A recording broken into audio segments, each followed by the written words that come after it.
Saudara, hari ini kita akan melanjutkan eksposisi dari surat Galatia dan kita akan membahas satu tema, yaitu preach the gospel to yourself. Dan kita akan membaca bersama-sama di dalam Galatia pasal yang kelima, ayat yang ke-26, lalu kita melanjutkan di dalam pasal yang ke-6 ayat yang kelima. Kita akan membaca ayat ini secara bergantian. Saya mulai terlebih dahulu ayat yang ke-26, pasal yang kelima, lalu kita kemudian bersama-sama ayat yang ke-6, pasal yang ke-6 ayat yang pertama dan seterusnya. Dan janganlah kita gila hormat, janganlah kita saling menantang dan saling mendengki. Saudara-saudara, kalaupun seorang kedapatan melakukan suatu pelanggaran, maka kamu yang rohani harus memimpin orang itu ke jalan yang benar dalam roh lemah lembut, sambil menjaga dirimu sendiri, supaya kamu juga jangan kena pencobaan. Ayat yang kedua, bertolong-tolonganlah menanggung bebanmu, demikianlah kamu memenuhi hukum Kristus. Ayat yang ketiga, sebab kalau seorang menyangka bahwa ia berarti, padahal ia sama sekali tidak berarti, ia menipu dirinya sendiri. Baiklah tiap-tiap orang menguji pekerjaannya sendiri, maka ia boleh bermegah melihat keadaannya sendiri dan bukan melihat keadaan orang lain. Ayat 5. Sebab tiap-tiap orang akan memikul tanggungannya sendiri. Saudara, berbahagialah setiap kita yang boleh membaca, yang merenungkan dan yang dimampukan untuk melakukan kebenaran firman di dalam kehidupan kita sehari-hari. Amin. Saudara, poin khotbah saya hari ini ada 3. Yang pertama ialah mengapa kitab yang sudah percaya perlu mengkhotbahkan Injil kepada diri sendiri. Yang kedua, bagaimana kita mengkhotbahkan Injil kepada diri sendiri.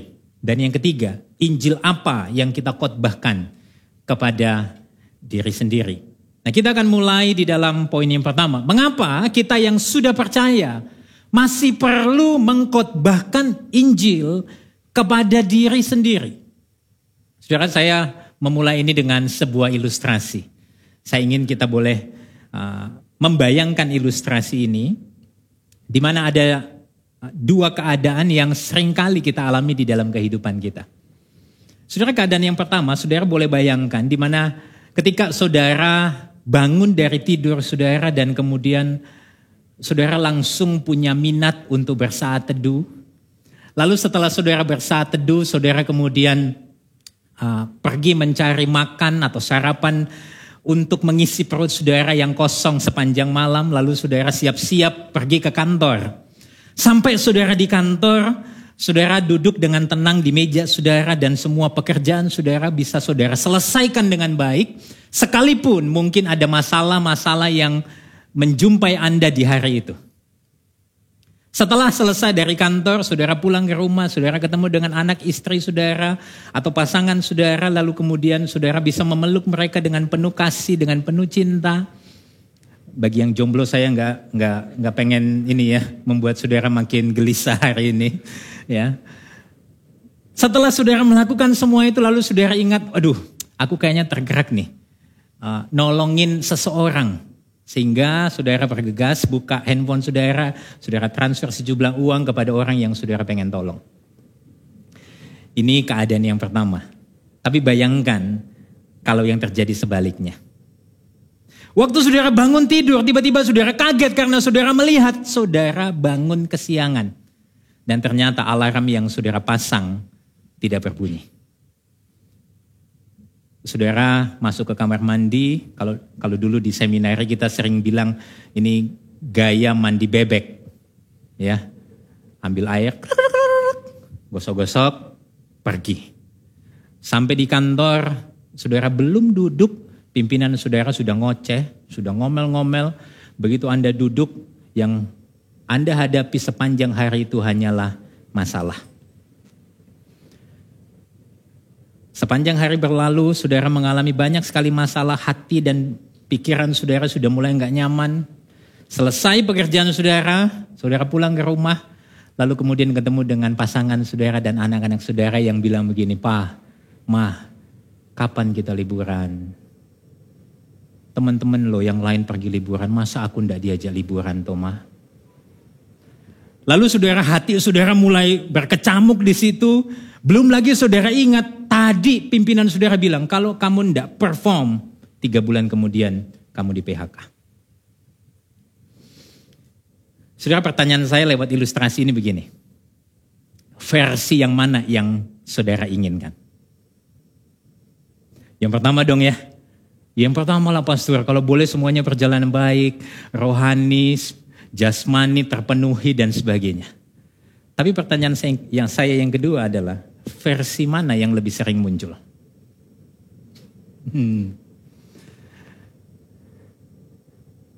Saudara, ilustrasi yang saya berikan kepada saudara ini ingin menunjukkan bahwa ternyata setelah kita percaya Yesus, waktu kita mengikut Yesus, hidup kita tidak selalu berjalan dengan mulus. Mungkin ada hari-hari di mana kita melaluinya dengan berantakan. Ada banyak hal yang kita sudah rencanakan ternyata tidak terjadi. Dan ketika itu tidak terjadi, saudara, hati kita mulai berkecamuk, keinginan daging kita kemudian mulai keluar. Kita mungkin marah kepada pasangan kita mulai marah kepada anak-anak kita.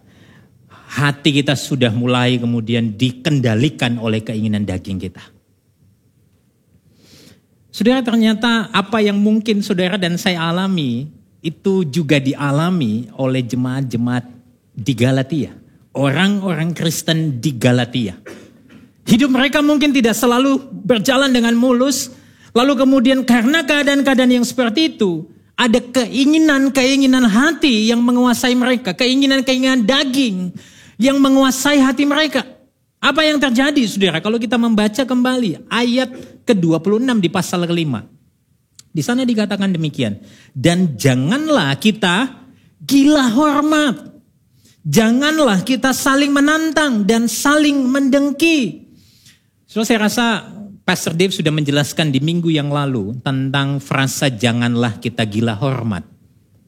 Jadi saya ingin saudara boleh refer nanti lagi ke sana di dalam khotbah Pastor Dave. Janganlah kita gila hormat. Tetapi saudara, waktu Paulus menuliskan ini, ternyata ada kemungkinan pada waktu itu orang-orang Kristen di Galatia itu saling menantang dan saling mendengki satu sama lain. Ada kemungkinan di mana orang-orang Yahudi yang merasa lebih baik, yang merasa lebih taat melakukan hukum Taurat, mereka merasa lebih baik dibandingkan orang-orang non-Yahudi yang baru saja bertobat. Sehingga mereka punya kecenderungan membanggakan diri mereka, menyombongkan diri mereka, dan merendahkan orang-orang non-Yahudi. Tapi di sisi lain, saudara, ada kemungkinan orang-orang non-Yahudi itu kemudian mulai iri, dengki, kepada siapa? Kepada orang-orang Yahudi yang seolah-olah memiliki privilege, hak istimewa, bisa lebih dekat dengan ahli Taurat dibandingkan mereka. Jadi mulai ada sebuah perasaan-perasaan yang seperti itu. Yang satu saling menantang, sombong, merasa superior daripada yang lain. Tetapi yang satu mulai iri, mulai merasa gak nyaman, inferior, mulai rendah diri. Dan kalau kita mau konsisten, saudara, ketika Paulus mengatakan janganlah kita gila hormat, ini adalah subjek pertama yang Paulus katakan. Yang secara praktis dinyatakan lewat 2 tindakan. Yang pertama yaitu saling menantang dan saling mendengki. Dalam struktur bahasanya, jangan gila hormat itu adalah kata kalimat utamanya.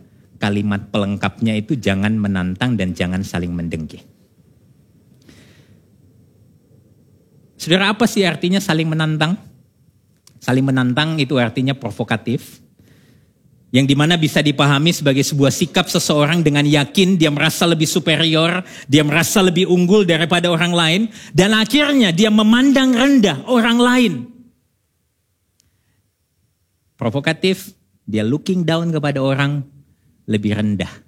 Oke, dia merendahkan orang lain. Tetapi yang saling mendengki adalah sebuah sikap di mana seseorang itu menyadari kelemahannya, lalu kemudian dia menjadi inferior, dia memandang orang lain selalu lebih tinggi daripada dirinya. Sehingga yang satu provokatif looking down, yang satu envious, looking up. Ini dua hal yang saya rasa sangat mungkin kita alami. Kalau mau jujur saudara, seringkali kita itu bisa merasa unggul dengan orang lain dan kita bisa merendahkan mereka dan kita nggak nganggap orang itu. Atau ketika kita merasa lebih lemah daripada orang lain, akan sangat mungkin kita menjadi iri dan mengasihani diri kita, lalu akhirnya kita menutup diri dari orang lain. Saudara, saya rasa kedua sikap ini bukanlah respon yang benar dari lensa Injil. Karena Injil tidak membuat kita merasa lebih baik daripada orang lain, tetapi pada saat yang sama juga tidak membuat kita terus tenggelam di dalam perasaan kita mengasihani diri kita. Saudara, Timothy Keller dengan sangat cemerlang mengatakan hal ini. Karena hanya Injil yang dapat membuat kita tidak berbangga diri atau merasa rendah diri, tetapi justru dapat percaya diri dan pada saat yang sama ada kerendahan hati. Dan inilah alasan pertama mengapa kita perlu mengkhotbahkan Injil kepada diri kita sendiri. Karena secara praktis saudara, mungkin saudara di dalam diri saudara mendapati ada sebuah tendensi kita merendahkan orang lain dan melihat orang lain itu dengan kacamata seperti yang membanggakan diri. Kita looking down orang. Kalau saudara mendapati diri saudara direndahkan, saya mau kasih tahu saudara, khotbahkan Injil kepada diri saudara. Ingatkan diri saudara bahwa keberhargaan saudara tidak ditentukan oleh pendapat orang lain, tetapi keberhargaan diri saudara itu ada di dalam Kristus yang menentukan identitas saudara. Dan saudara di dalam Kristus tetap dipandang sebagai anak-anak yang berharga. Kalau saudara perlu mendapati diri saudara punya kecenderungan merendahkan orang lain, mungkin karena performa orang itu tidak sesuai dengan standar saudara. Nah, disitulah juga kita perlu mengkhotbahkan Injil kepada diri kita.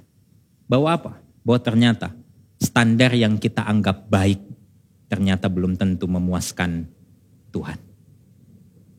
Standar yang kita anggap paling baik di hadapan Tuhan itu seperti kain kotor yang menjijikan.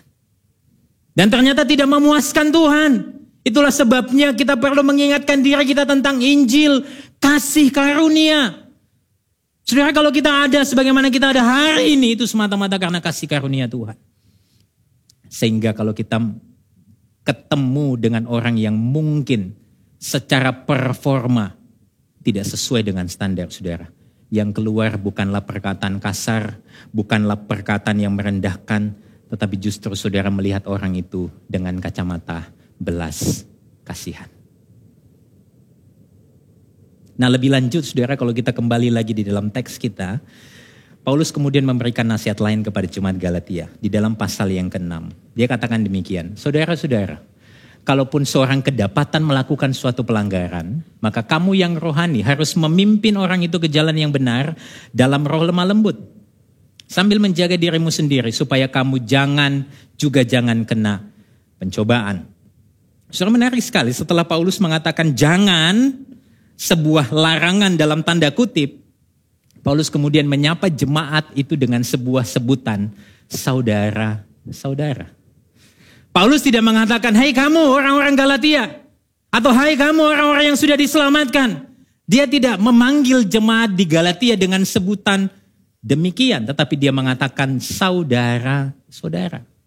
Saudara, apa maknanya di sini saudara? Saya mendapati ketika Paulus memulai nasihatnya di dalam pasal 6. Dan mengatakan saudara-saudara. Sebetulnya Rasul Paulus ingin supaya orang-orang percaya di Galatia tidak menjalani hidup ini sebagai sebuah persaingan atau pertandingan untuk melihat siapa yang paling saleh, siapa yang paling taat, siapa yang paling benar, melainkan sebagai saudara-saudari yang saling mendukung satu sama lain untuk menghidupi iman kepada Kristus di dalam dunia ini. Saudara, saya rasa pemakaian kata saudara-saudara di sini Paulus ingin menekankan bahwa sebetulnya kita ini saudara di dalam Kristus. Kita dipersatukan di dalam Kristus. Itulah sebabnya kita perlu saling mendukung satu sama lain. Atau mungkin saudara bilang begini, ya pastor saya nggak lihat hidup ini sebagai persaingan kok. Saya nggak lihat teman saya itu sebagai kompetitor saya di dalam iman. Tapi bisa jadi saudara kalau mau jujur, kita ini kadang-kadang sangat cuek dengan orang lain. Coba saudara lihat, tengok kanan, tengok kiri. Kalau itu bukan keluargamu, pasanganmu, coba lihat lagi satu di sana. Saudara kenal? Saudara pernah ditegur, disapa di sana? Kalau mau jujur saudara, kita ini kadang-kadang sangat cuek dengan orang.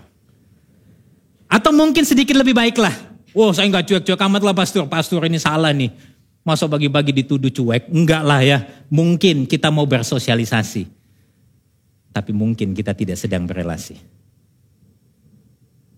Kita mau sosialisasi. Ya bolehlah cuma sekedar hahaha enggak apa-apa lah pastor.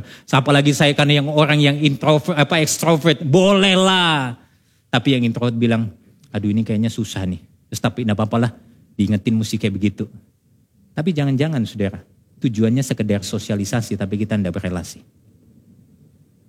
Matt Chandler di dalam bukunya Creature of the World, dia pernah mengatakan sebuah kalimat demikian.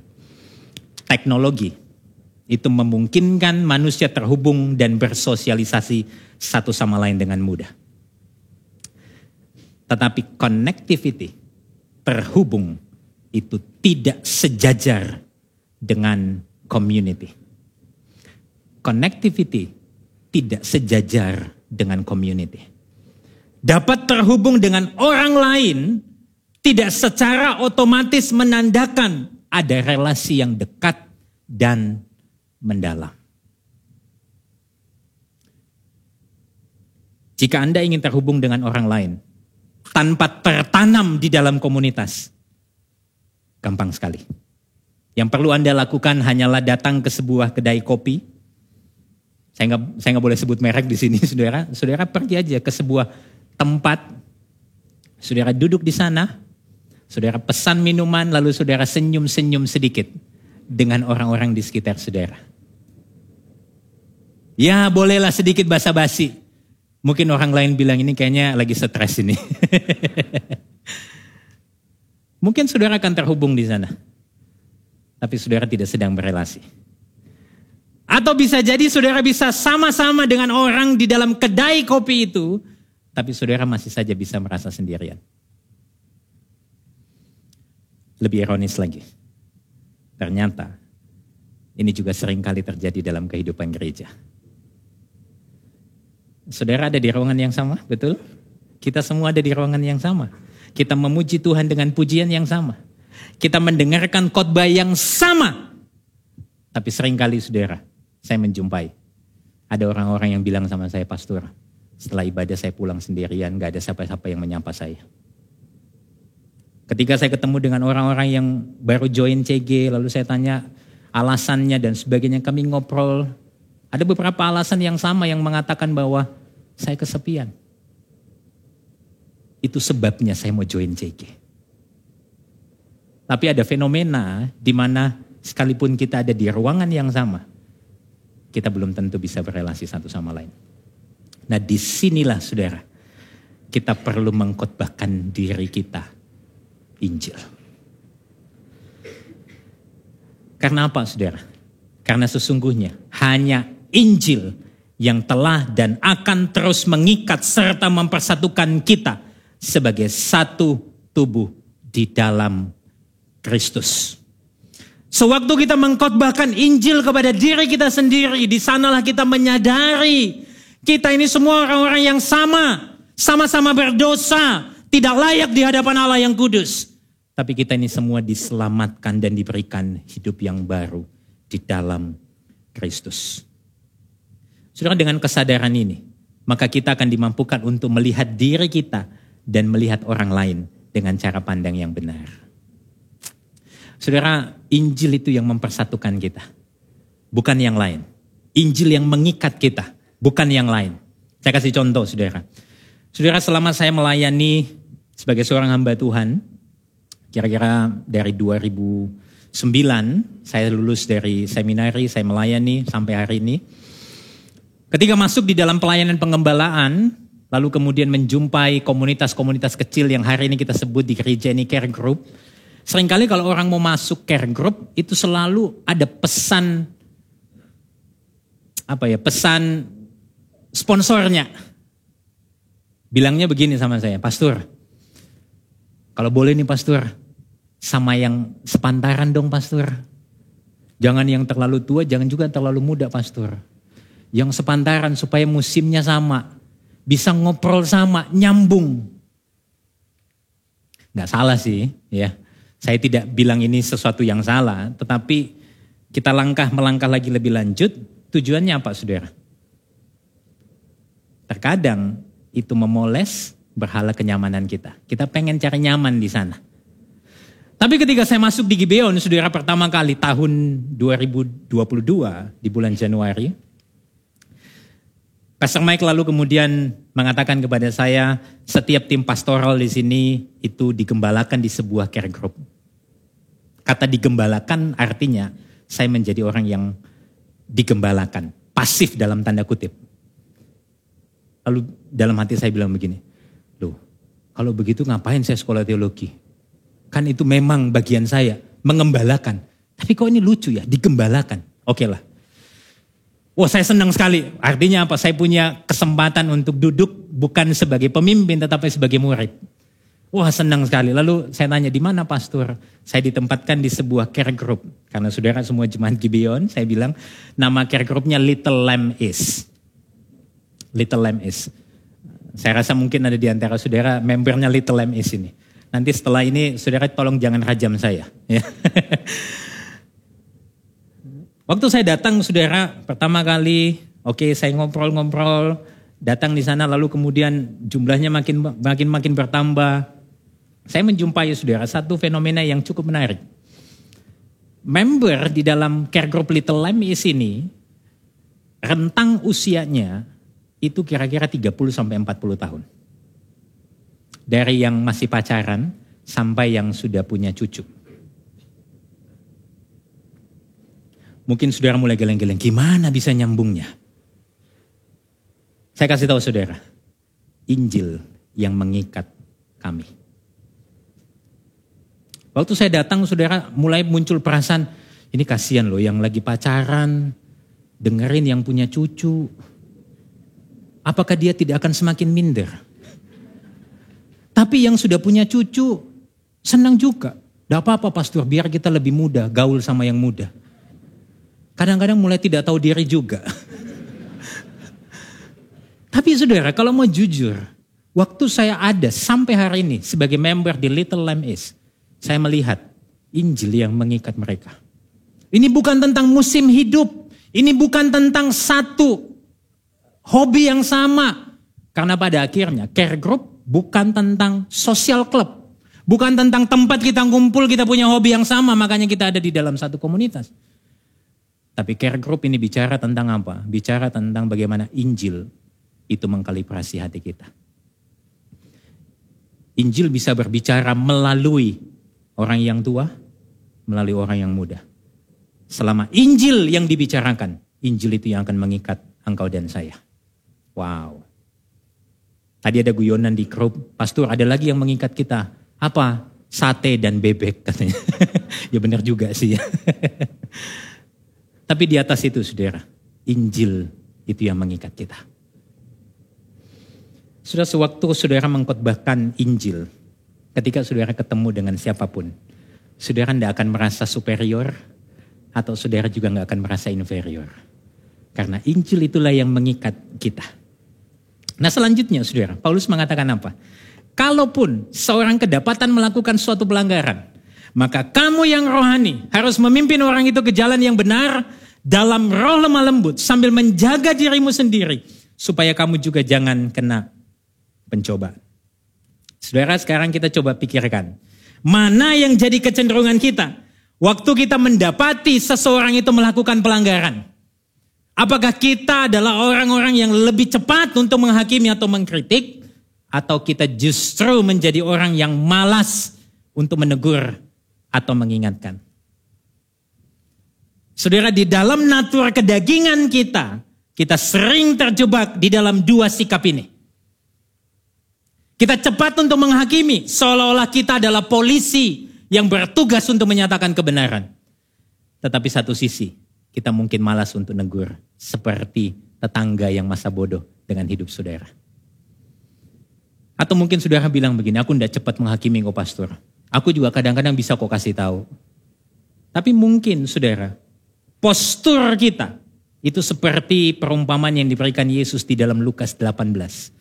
Cerita tentang perumpamaan tentang orang Farisi dan orang pemungut cukai. Di mana ketika itu saudara, orang Farisi itu berdoa dan bilang sama Tuhan begini, "Ya Allah, aku mengucap syukur kepadamu." Dengan menengadah saudara, dia berkata, "Aku mengucap syukur kepadamu." Tapi sisi yang lain, dia mengatakan apa? Karena aku tidak sama kayak dia. Aku tidak seperti perampok, aku bukan orang lalim, aku juga bukan seperti pemungut cukai. Postur ini menunjukkan dua respon tadi. Yang satu dengan bangganya mengatakan, aku mengucap syukur kepada Engkau Tuhan. Tapi yang satu mengatakan, aku enggak seperti dia. Postur yang seperti ini justru memperlihatkan ternyata kita juga malas menegur dan mengingatkan orang lain. Tapi justru kita seringkali membanggakan diri kita di atas kegagalan orang lain. Nah, sekarang coba kita balik saudara. Kalau saudara yang kedapatan melakukan pelanggaran, respon apa yang saudara inginkan dari orang lain? Saya percaya tentu tidak dari kedua sikap ini. Saudara pasti ingin diterima, saudara juga pasti ingin dibimbing, bukan? Nah, disinilah saudara Injil itu memberi jawaban atas dua kecenderungan hati kita ini. Kembali lagi saudara, Galatia 6 ayat 1. Di sana dikatakan apa? Maka kamu yang rohani harus memimpin orang itu ke jalan yang benar dalam apa? Roh lemah lembut. Sambil menjaga dirimu sendiri supaya kamu juga jangan kena pencobaan.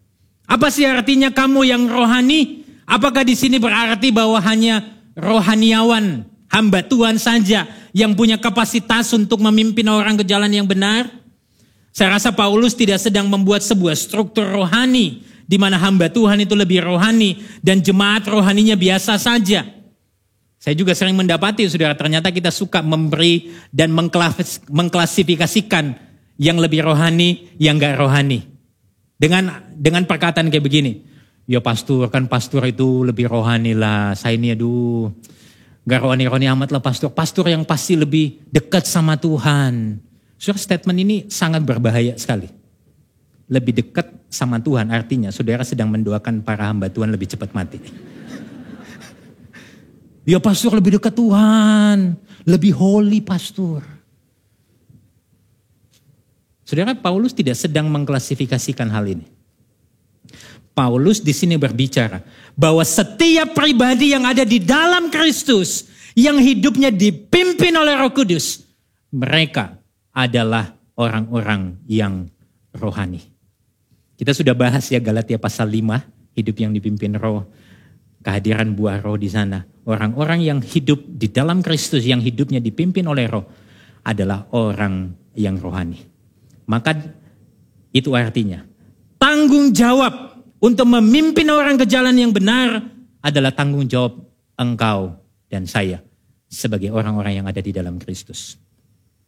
Lalu bagaimana respon kita kalau mendapati orang itu melakukan dosa pelanggaran? Menarik saudara, kata memimpin di sini itu lebih tepat diterjemahkan sebagai memulihkan, restore. Makanya di dalam sebuah konteks disiplin gereja selalu ada poin restoration, pemulihan, dipulihkan. Artinya apa? Secara literal, memimpin, memulihkan itu bisa dimaknai seperti menempatkan kembali bagian tulang yang dislokasi. Ini bahasa medis yang Paulus pakai. menempatkan bagian tulang yang dislokasi. Dan untuk mengembalikan bagian tulang yang dislokasi itu, pasti akan menimbulkan rasa sakit. Kalau mau jujur saudara, kita kenapa sih tidak mau berkonfrontasi sama orang? Karena kita nggak mau melukai dia. Tapi Paulus mengingatkan kita di sini. Waktu kita mendapati orang melakukan pelanggaran, bukan cari-cari pelanggaran orang. Ya, saudara mendapati orang itu melakukan pelanggaran. Saudara harus memimpin, memulihkan dia. Dan proses pemulihan itu memang sakit. Tapi itu adalah sakit yang menyembuhkan. Dan itu berarti ketika ada seseorang yang kedapatan melakukan pelanggaran, waktu kita berkonfrontasi dengan orang itu, tujuannya bukan mencari aku lebih benar daripada kamu, tapi tujuannya mendorong orang itu kembali kepada Injil. Mengalami perubahan hati. Dan Paulus tekankan lagi, lakukan itu dengan lemah lembut. Dalam kalimat saya, saudara, saya ingin kita memahami bahwa komunitas Injil menyadari keberadaan dosa dan menerima pengakuan orang yang berdosa. Tetapi tidak menganggap perbuatan dosa sebagai hal yang dapat dikompromikan, apalagi untuk diulang terus menerus. Komunitas Injil adalah komunitas yang menyadari keberadaan dosa. Kita tahu bahwa dosa itu sanggup membuat kita terlena. Dan kita menerima ketika ada orang yang datang dan dia mengakui keberdosaannya. Tapi kita tidak membenarkan perbuatan dosanya sebagai hal yang dapat dikompromikan, apalagi hal yang harus dan boleh diulang terus menerus. Dan saya rasa ini sejalan dengan hashtag gereja kita. Di sini bukan tempat untuk orang sempurna, tetapi kita semua disempurnakan oleh kuasa Injil dan kasih karunia Kristus. Saudara, kesadaran ini dimungkinkan kalau apa? Tadi Paulus bilang, Paulus di dalam ayat yang kedua dia mengatakan sambil menjaga apa? Dirimu supaya kamu juga jangan kena pencobaan. Artinya akan sangat sulit kita memulihkan orang lain kalau kita merasa kita tidak akan melakukan dosa yang sama. Artinya pada saat itu akan muncul sebuah perasaan superioritas yang ujungnya membuat kita merasa lebih benar daripada orang yang jatuh itu. Maka dari itu saudara, kita perlu terus mengkhotbahkan Injil kepada diri kita sendiri. Karena apa? Ini poin yang ketiga di dalam poin yang pertama. Poin C, karena hanya Injil yang sanggup memulihkan kehidupan orang berdosa dan yang menguatkan orang percaya untuk hidup dalam kebenaran. Hanya Injil yang sanggup memulihkan kehidupan orang berdosa dan yang menguatkan orang percaya untuk hidup dalam kebenaran. Saudara, Injil adalah kekuatannya. Injil adalah kekuatan Allah. Sebagaimana yang dikatakan dalam Roma 1 ayat 16-17. Kita baca bersama bagian ini. Roma 1 ayat 16-17. 1, 2, 3. Sebab aku mempunyai keyakinan yang kokoh dalam Injil. Karena Injil adalah kekuatan Allah yang menyelamatkan setiap orang yang percaya. Pertama-tama orang Yahudi, tetapi juga orang Yunani. Sebab di dalamnya nyata kebenaran Allah yang bertolak dari iman dan memimpin kepada iman. Sebab ada tertulis, orang benar akan hidup oleh iman. Saudara, Injillah kekuatan Allah. Injillah yang mempersatukan kita. Injillah yang mengikat kita satu sama lain. Dan Injil juga yang memulihkan hidup kita. Nah, kita masuk kepada poin yang kedua. Bagaimana kita mengkhotbahkan Injil kepada diri kita sendiri? Saudara, di sini saya tidak mengatakan bahwa saudara perlu menjadi seorang pengkhotbah terlebih dahulu. Dan Paulus juga saya rasa tidak ke sana arahnya. Dia tidak mengatakan bahwa saudara mesti jadi pengkhotbah dulu, baru saudara mengkhotbahkan Injil kepada diri saudara. Enggak, saudara. Paulus justru menekankan bahwa kita itu butuh orang lain untuk memberitahukan kita akan Injil. Jadi bagaimana kita mengkhotbahkan Injil pada diri kita sendiri? Jawabannya adalah melalui komunitas Injil yang Tuhan sediakan sebagai salah satu sarana anugerah Tuhan di dalam hidup orang percaya. Saya kasih disclaimer untuk saudara, saya katakan komunitas Injil yang Tuhan sediakan sebagai apa? Salah satu, bukan satu-satunya. Salah satu artinya apa? Tuhan sediakan komunitas sebagai salah satu sarana, di mana ada sarana-sarana yang lain untuk kita mengalami pembaharuan oleh Injil. Seperti apa? Seperti firman, doa, kita melakukan disiplin rohani secara personal di hadapan Tuhan. Dan Tuhan juga sediakan komunitas sebagai akuntabilitas partner dalam hidup kita. Saudara, ini sangat relate sekali. Saya masuk kepada poin yang kedua, kita coba lihat saudara. Paulus dengan sangat jelas ingin menekankan tentang komunitas di sana. Di dalam ayat yang kedua pasal yang ke-6 Paulus mengatakan, bertolong-tolonglah menanggung bebanmu. Demikianlah kamu memenuhi hukum Kristus. Ada aspek komunal, tetapi pada saat yang sama ada aspek personal. Saudara, kenapa saya mengatakan hal ini? Kalau nanti saudara membaca ayat yang kelima, di ayat yang kelima, Paulus di sana mengatakan, tiap orang akan memikul tanggungannya sendiri. Tiap orang akan memikul tanggungannya sendiri. Tapi pada saat yang sama di dalam ayat yang kedua, Paulus mengatakan apa? Bertolong-tolonglah menanggung bebanmu, memikul bebanmu. Saudara, kata menanggung beban, di dalam ayat yang kedua, di dalam ayat yang kelima, pakai kata yang berbeda.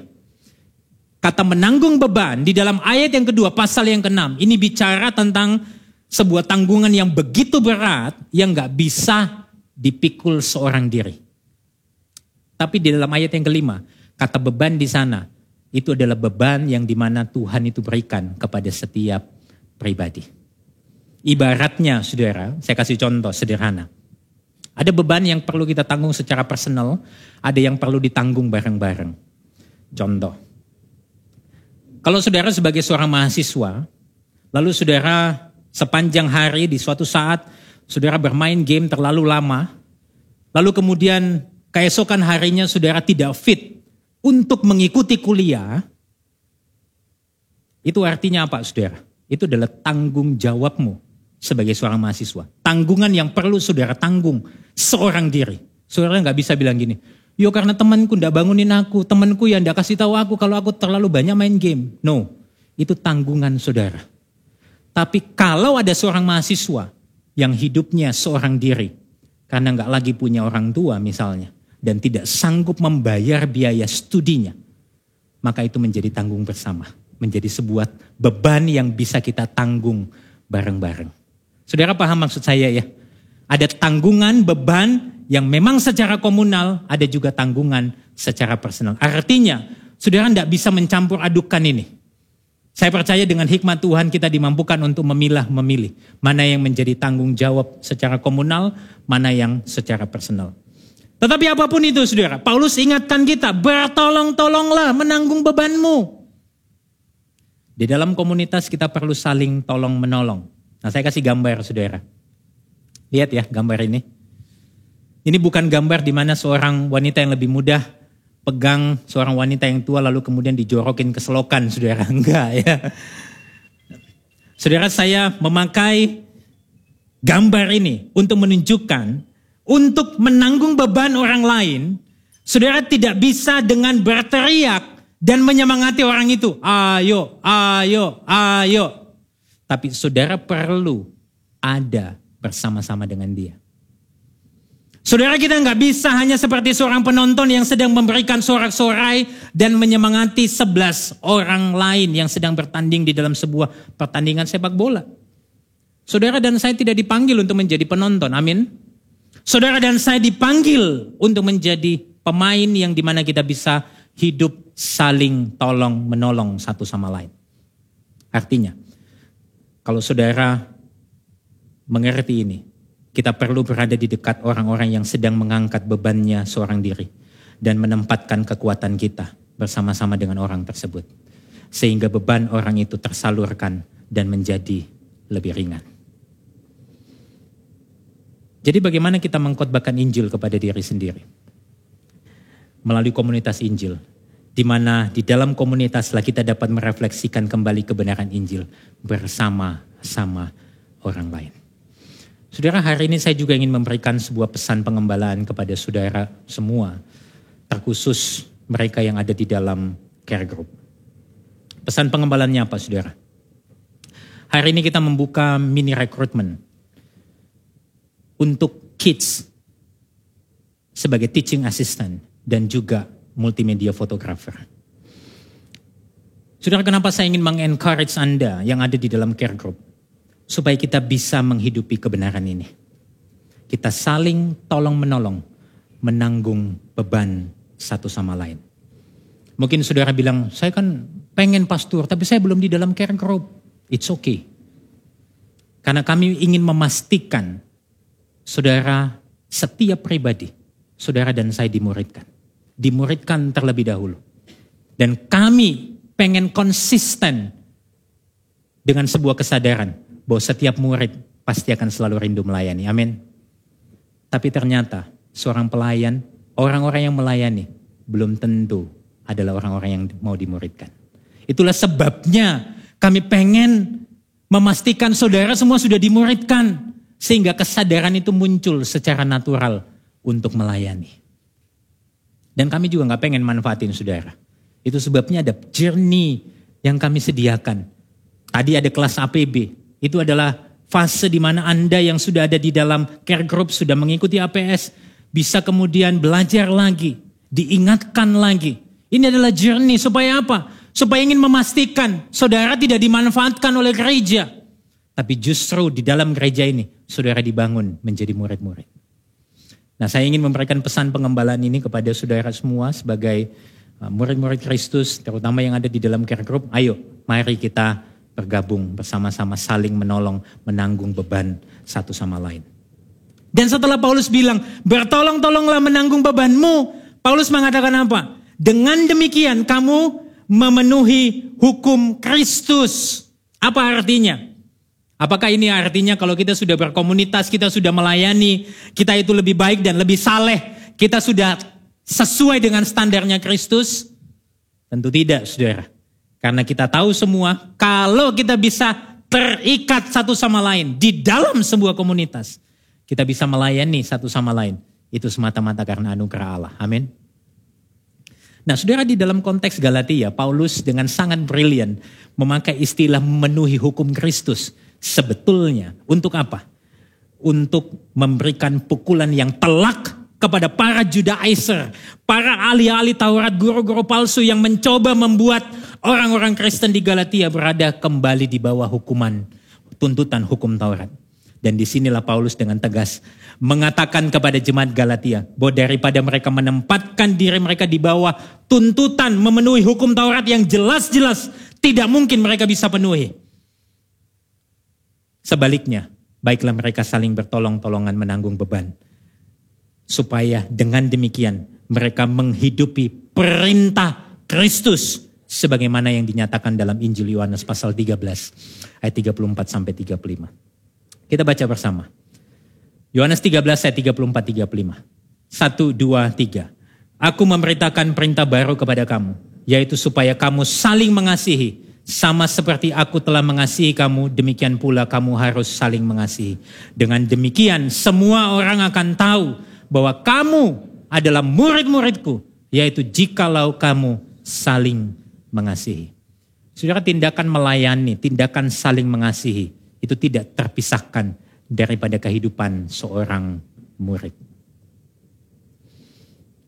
Dengan demikian, ketika kita bertolong-tolongan, itu justru menunjukkan bahwa kita meresponi kasih karunia Allah yang terlebih dahulu mengasihi kita, yang menyelamatkan kita.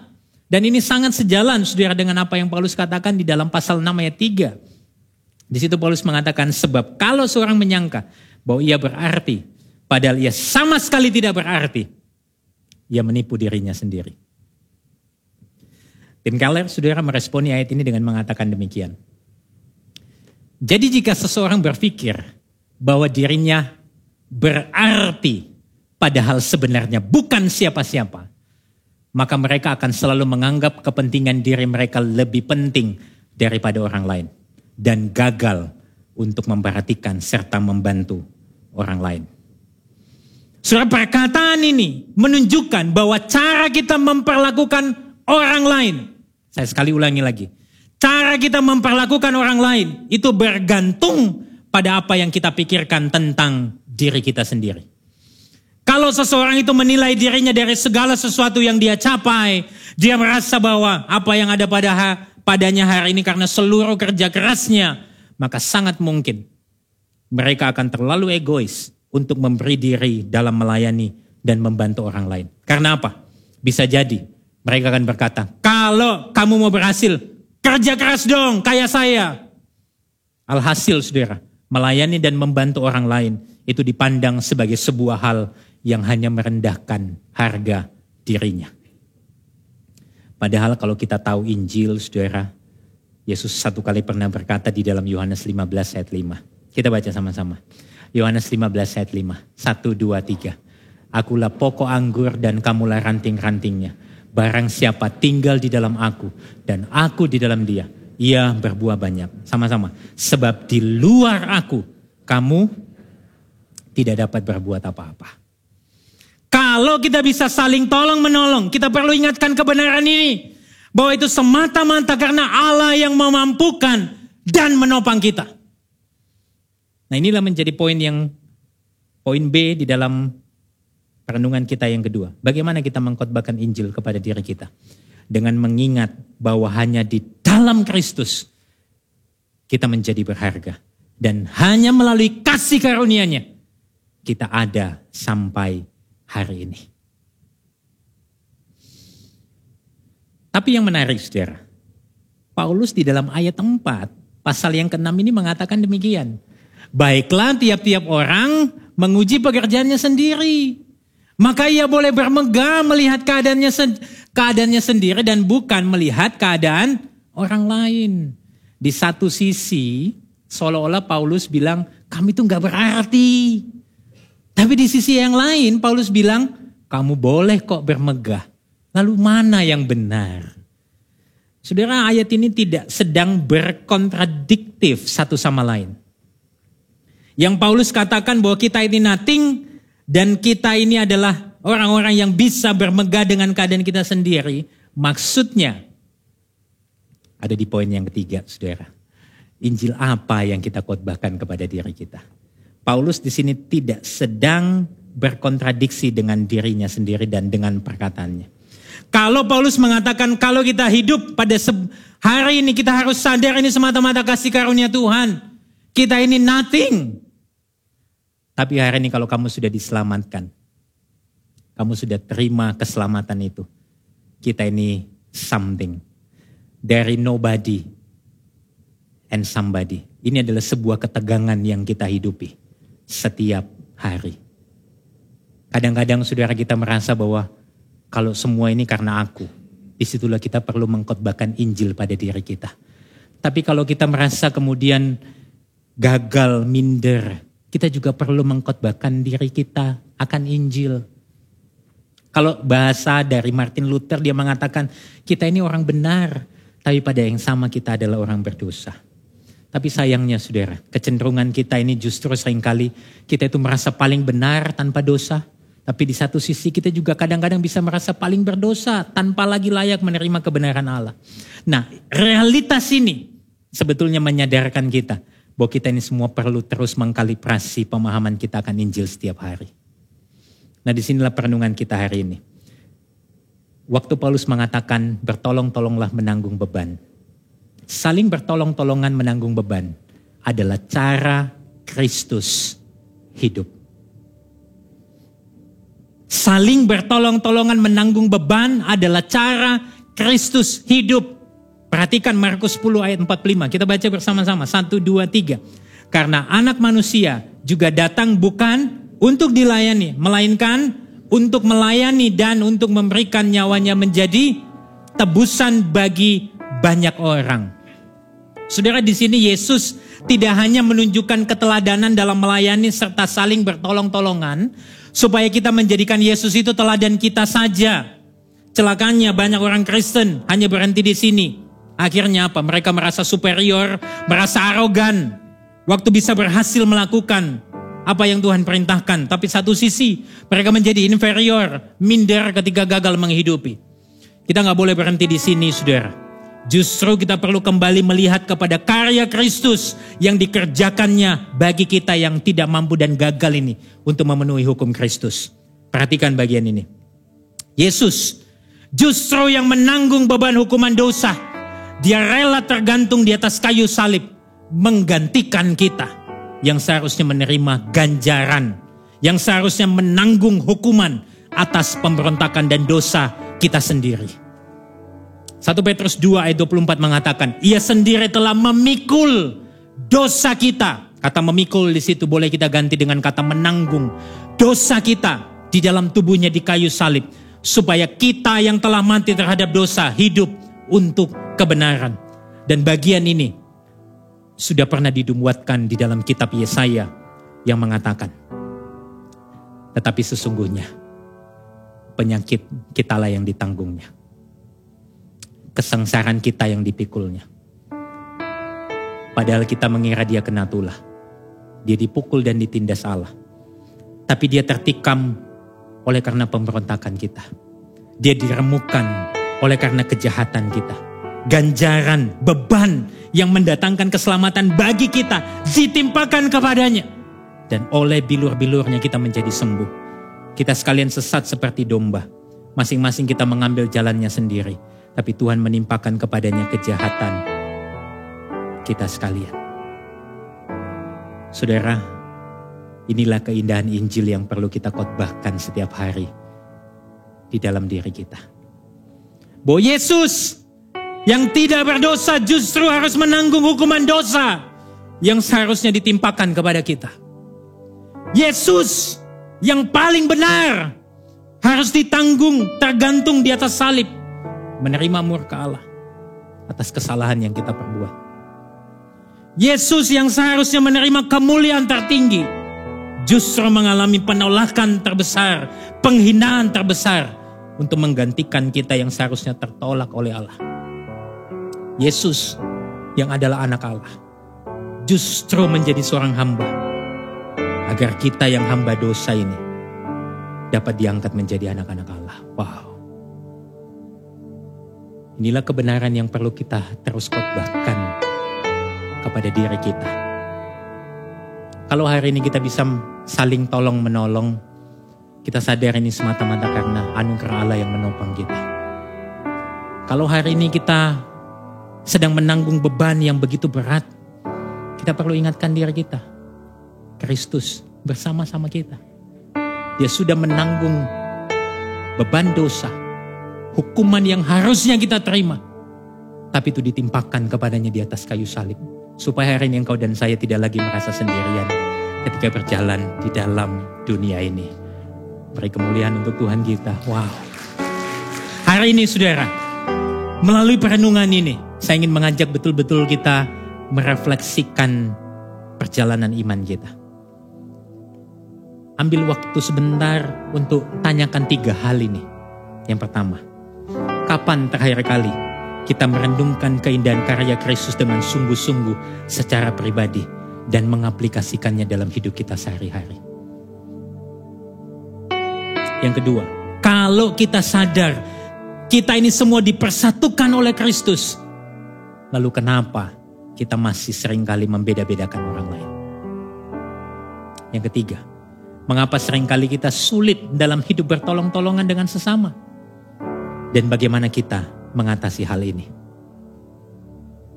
Saudara, di awal tahun, Pastor Mike dan seluruh tim pastoral seringkali mengingatkan kita, yang kognitif jadi afektif melalui reflektif. Coba, saudara mulai melakukan reflektif. Di dalam setiap perenungan khotbah, kita selalu menempatkan pertanyaan-pertanyaan reflektif, supaya kita semua, termasuk saya, mengkhotbahkan Injil setiap hari kepada diri saya. Nah, sebagai respon kita, saudara, marilah kita bertobat bersama dari kecenderungan hati kita yang sering merasa paling benar, yang merasa lebih superior, dan kita juga perlu bertobat ketika kita merasa diri kita gak berharga. Karena engkau dikasihi oleh Tuhan, Dia rela mati untuk engkau dan saya. Marilah kita menemukan dan mengingat akan keindahan dan kasih serta karya penebusan yang telah kita terima di dalam Kristus. Marilah kita mengkhotbahkan Injil kepada diri kita setiap hari. Karena dengan itu, kita akan bisa melihat kehidupan iman ini dengan kacamata yang benar, lensa Injil. Bukan lagi dengan kacamata legalis, antinomian, superior, inferior, merasa paling benar, merasa paling gak layak. Tapi kita bisa melihatnya dengan kacamata Injil. Saya mengajak kita boleh berdiri bersama. Apa implikasinya, saudara? Karena Injil, kita dapat merasa berharga dan dikasihi, tetapi tidak menjadi sombong dan rendah diri. Karena Injil, kita dimampukan untuk hidup dalam kebenaran, tanpa merasa yang paling benar ketika kita sanggup melakukannya. Karena Injil, kita dapat berbagi beban kepada orang lain tanpa merasa malu karena takut direndahkan. Karena Injil, kita dapat menanggung beban orang lain tanpa merasa yang paling kuat karena kita sadar bahwa kekuatan kita dari Kristus yang memampukan kita. Beri kemuliaan untuk Tuhan kita. Wow.